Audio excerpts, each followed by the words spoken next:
ॐ श्री परमात्मने नमः। श्रीमद्भगवद्गीता पहलाध्याय। धृतराष्ट्र उवाच। धर्मक्षेत्रे कुरुक्षेत्रे समवेतायुयुत्सव मामका पाण्डवाश्चैव किम कुर्वत संजय उवाच। दृष्ट्वा तु पाण्डवानीकं व्यूढं दुर्योधनस्तदा आचार्यमुपसंगम्य राजा वचनमब्रवीत्। पश्यैतां पाण्डुपुत्राणाम् आचार्यमहतीं च मों व्यूढां द्रुपदपुत्रेण तव शेषेण धीमता। अत्र सुरामहेश्वासा भीमार्जुनसमायुधि युयुधानो विराटश्च द्रुपदश्च महारथ। धृष्टकेतुश्चेकितान् काशीराजश्च वीर्यवान् पुरुजित् कुन्तिभोजश्च शैब्यश्च नरपुङ्गव। योधामन्योश्च विक्रान्त उत्तमौजाश्च वीर्यवान् सौभद्रो द्रौपदेयाश्च सर्व एव महारथ। अस्माकं तु विशिष्टाये तान्निबोध द्विजोत्तम नायका मम संयस्य संज्ञार्थं तान् ब्रवीमि ते। भवान् भीष्मश्च कर्णश्च कृपश्च समितिञ्जय अश्वत्थामा विकर्णश्च सौमदत्तिस्तथैव च अन्ये च बहवः शूरा मदर्थे त्यक्तजीवता नानाशस्त्रप्रहरणा सर्वे युद्धविशारदा। अपर्याप्तं तदस्माकं बलं भीष्माभिरचितं पर्याप्तं तिदमेतेषां बलं भीमाभिरचितम्। अयनेषु च सर्वेषु यथा भागमवस्थिता भीष्ममेवाभिरचन्तु भवन्तः सर्व एव हि। तस्य सञ्जनयन् हर्षं कुरु वृद्धः पितामह सिंहनादं विनद्योच्चै शङ्खं दद्मौ प्रतापवान्। ततः शङ्खाश्च भैर्यश्च पणवानकगोमुखा सहसैवाभ्ययहन्यत् सशब्दतुमुलोऽभवत्। ततः श्वेतैर्हयैर्युक्ते महती स्यन्दने स्थितौ माधव पाण्डवश्चैव दिव्यौ शङ्खौ प्रदद्मतुः। पाञ्चजन्यं ऋषिकेशो देवदत्तं धनञ्जय पौण्ड्रं दद्मौ महाशङ्खं भीमकर्मावृकोदर। अनन्तविजयं राजा कुन्तीपुत्रो युधिष्ठिर नकुलसहदेवश्च सुघोषमणिपुष्पकौ कास्यश्च परमेश्वास शिखण्डी च महारथ दृष्टद्युम्नो विराटश्च सात्यकीश्च पराजित द्रुपदो द्रौपदेयाश्च सर्वश पृथिवीपते सौभद्रश्च महाबाहु शङ्खान् दद्मुः पृथक् पृथक् सघोषोधार्तराष्ट्राणां हृदयानि व्यदारयत् नभश्च पृथ्वी चैव तुमुलो व्यनुनादयन् अथ व्यवस्थितान् दृष्ट्वा धार्तराष्ट्रान् कपिध्वज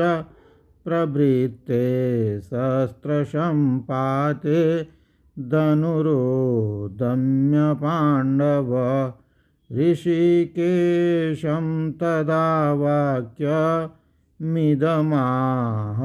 महीपते। अर्जुन उवाच सेनयोरुभयोर्मध्ये रथम् अस्थापयमेच्युत यावदेतान्निरीक्षेऽहं योद्धकामानवस्थितान् कैरम्याशः योद्धव्यमस्मिन् रणसमुद्यमे योत्स्यमानान् वेच्चेऽहं य एतेऽत्र समागताः धार्तराष्ट्रस्य दुर्बुद्धे युद्धे प्रियचिकीर्षव। संजय उवाच एवमुक्तो ऋषिकेशो गुणाकेशेन भारत सेनयोरुभयोर्मध्ये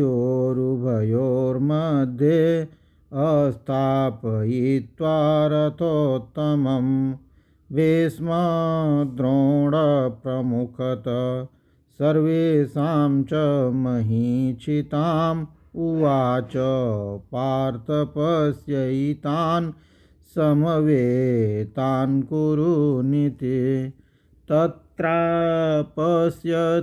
स्थितान् पार्थ पितॄनथ पितामहान् आचार्यान् मातुलान् भ्रातॄन् पौत्रान् सखींस्तथा श्वशुरान् सुहृदश्चैव सेनयोरुभयोरपि तान् समीक्ष्य स कौन्तेय सर्वान् बन्धूनवस्थितान् कृपया परयाविष्टो विषीदन्न इदमब्रवीत्।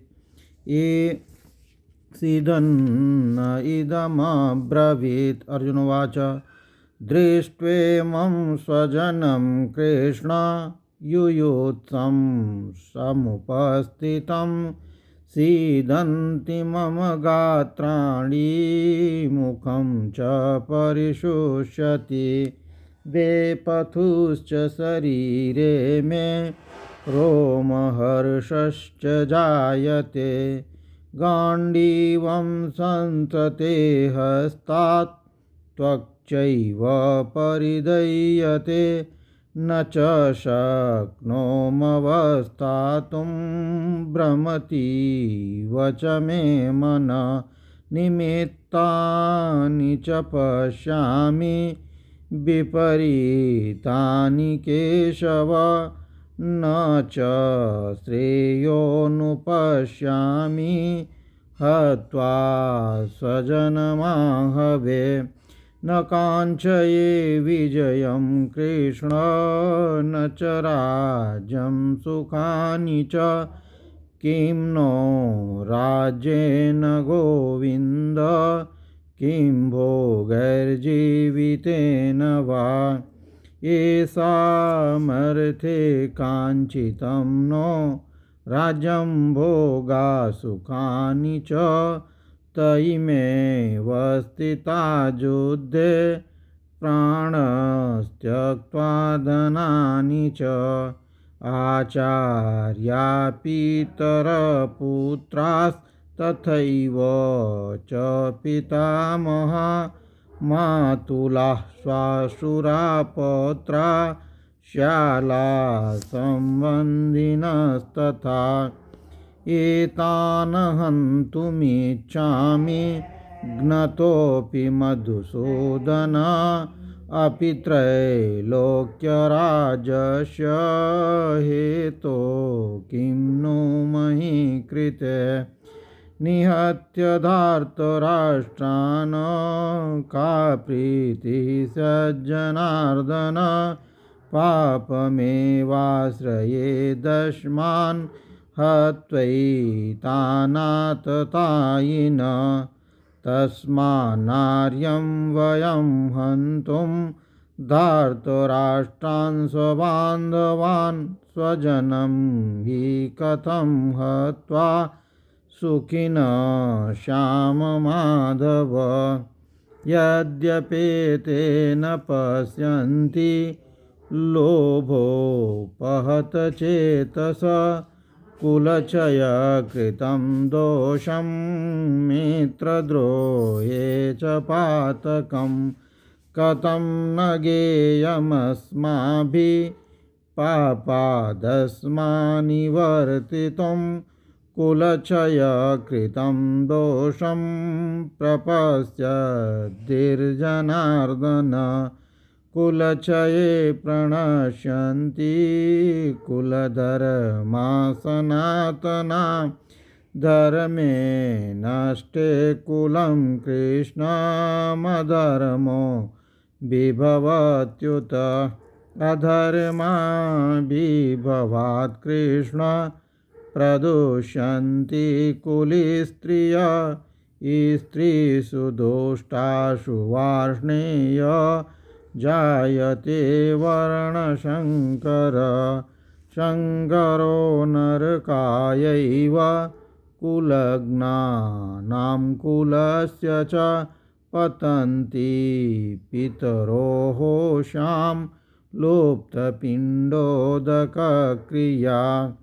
दोषैरेतैकुलज्ञानां वर्णसङ्करकारकै उत्स्याद्यन्ते जातिधर्मा कुलधर्माश्च शाश्वता उत्तषन्नकुलधर्माणां मनुष्याणां जनार्दन नरके नियतं वासो भवति यतनुशुश्रुम अहो भत्महापापं कर्तुं व्यवसिता वयं यद्राज्यसुखलोभेन हन्तुं स्वजनमुद्यता यदि मां प्रतीकारं सशस्त्रं शस्त्रपाण्डय धार्तराष्ट्रारणे हन्युस्तन्मे क्षेमतरं भवेत् संजय उवाच एवमुक्त्वार्जुन शङ्खे रथोपस्थ उपाविशत् विसृज्य सशरं चापं शोकसंविघ्नमानस ॐ तत्सदिति श्रीमद्भगवद्गीतासु उपनिषत्सु ब्रह्मविद्यायां योगशास्त्रे श्रीकृष्णार्जुनसंवादे अर्जुनविषादयोगो नाम प्रथमः।